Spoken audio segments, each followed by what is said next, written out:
Buongiorno, siamo qui all'Istituto Bruno Leoni. Oggi è il nostro ospite per una conferenza che si è tenuta quando vedrete questo video a Milano, Kenneth Minogue. Il professor Minogue è un importante filosofo politico dei nostri tempi, insegna alla London School of Economics, è autore di alcuni libri che hanno fatto molto discutere. L'ultimo è questo, The Servile Mind.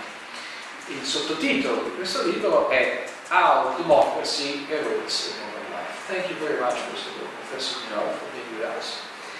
And second, why don't we start just by defining democracy and the modern life? Because of course you're clearly putting on the table a relationship between the two, but perhaps giving a clear definition to our friends would help us in understanding what's the relationship between one and the other. Democracy is one problem. When democracy came to Europe, it was superimposed upon a world of constitutional fixity.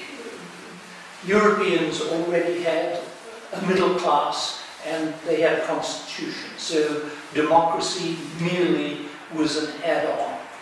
But as time went on, the proletariat, as it were, the number of people without a stake in the community became more important.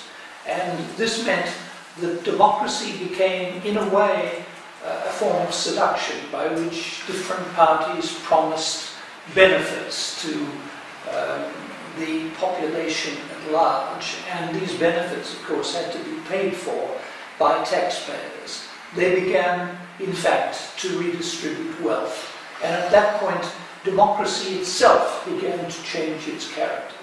So I think it's democracy's context that is important, and that varies a great deal from country to country.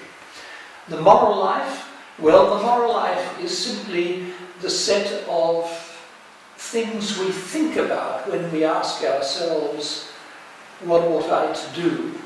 But even more than that, the moral life is the kind of identity we have. It's the set of duties that in the background determine our identity. When we live from day to day, we are mostly thinking about what we desire.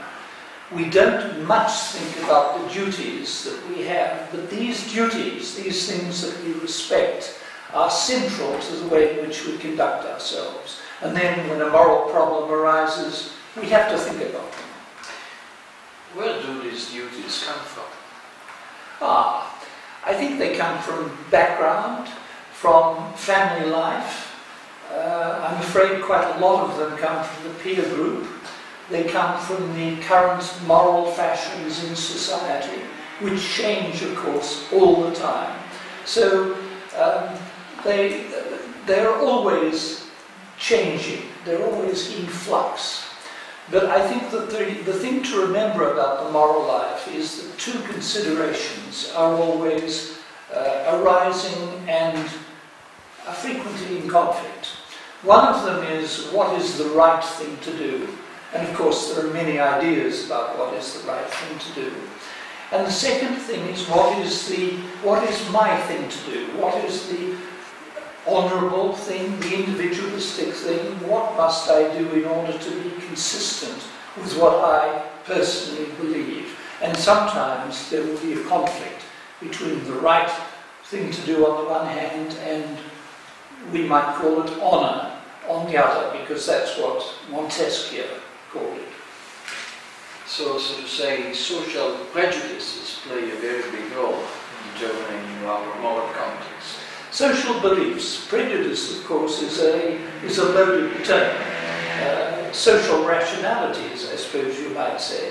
But certainly beliefs that people pick up in society are very important.